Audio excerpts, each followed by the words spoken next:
All right, Helicopter Flying Handbook, Chapter 11, page 6 of 24, Practice Auto Rotation with a Power Recovery. This is just right after Auto Rotation with a turn. Practice Auto Rotation with Power Recovery, page 6. Power recovery is used to terminate practice auto rotations at the point prior to actual touchdown. After the power recovery, a landing can be made or a go-around initiated. Technique: at approximately 3 to 15 feet, landing gear height AGL, depending upon the helicopter being used, begin to travel the helicopter with forward cyclic control. Avoid excessive nose high, tail low altitude below 10 feet just prior to achieving level altitude. With the nose still slightly up, coordinate upward collective pitch control with an increase in throttle to join the needles at operating RPM. The throttle and collective pitch must be coordinated properly. If the throttle is increased too fast or too low, an engine overspeed can occur. If throttle is increased too slowly or too little in proportion to the increase in collective pitch, a loss of rotor RPM results. Use sufficient collective pitch to stop the descent. But keep in mind that the collective pitch application must be gradual to allow engine response. Coordinate proper anti-torque pedal pressure to maintain heading. When a landing is to be made following the power recovery, bring the helicopter to a hover at hovering altitude and then descend to a landing. When practicing auto rotations with power recovery in nearly all helicopters, the throttle or power levels should be at flight settings at the beginning of the flare. As the rotor system begins to dissipate its energy, the engine is up to speed as the needles join when the rotor decreases into the normal flight RPM. Helicopters that do not have the throttle control located on the collector require some additional prudence. The auto rotation should be initiated with the power levels left in the flight or normal position. If a full touchdown is to be practiced, it is common technique to move the power levels to the idle position once the landing area can safely be reached. In most helicopters, the pilot is fully committed at the point to make a power-off landing. However, it may be possible to make a power recovery prior to passing through 100 feet AGL if the power plant can recover within that time period and the instructor is very proficient.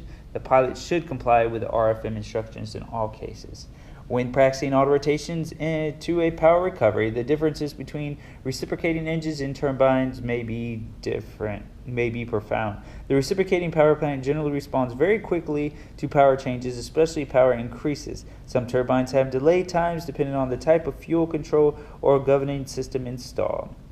Any reciprocating engine needing turbocharged boost to develop rate horsepower may have significant delays to demand for increased power, such as in the power recovery. Power recovery in the helicopter with slower engine response times must have the engines begin to develop enough power to rejoin the needles by approximately 100 feet AGL.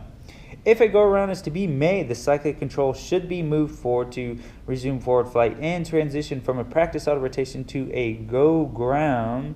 Exercise caution to avoid an altitude-airspeed combination that would place the helicopter in an unsafe area of its height-velocity diagram. This is one of the most difficult maneuvers to perform due to the concentration needed when transitioning from powered flight to auto rotation and then back again to powered flight. For helicopters equipped with the power control on the collective, engine power must be brought from flight power to idle power and then back to flight power settings.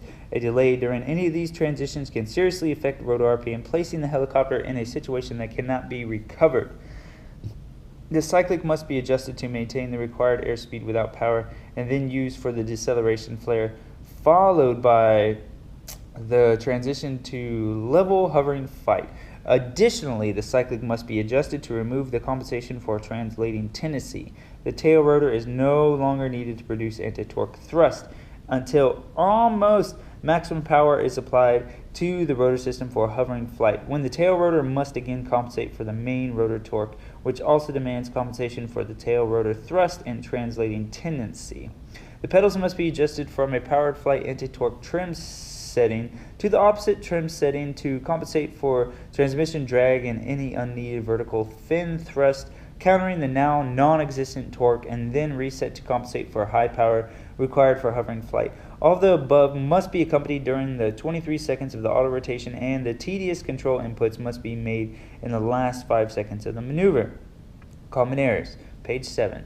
Initiating recovery too late, which requires a rapid application of controls and results in over-controlling.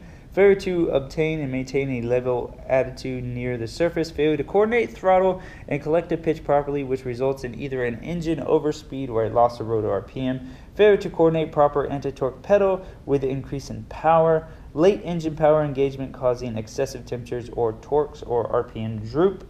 Failure to go around if not within limits and specified criteria for safe auto rotation. Okay. So next one would be power failure in a hover. We're on page 7 of 24. We'll cut it right there and go into the next one. See ya.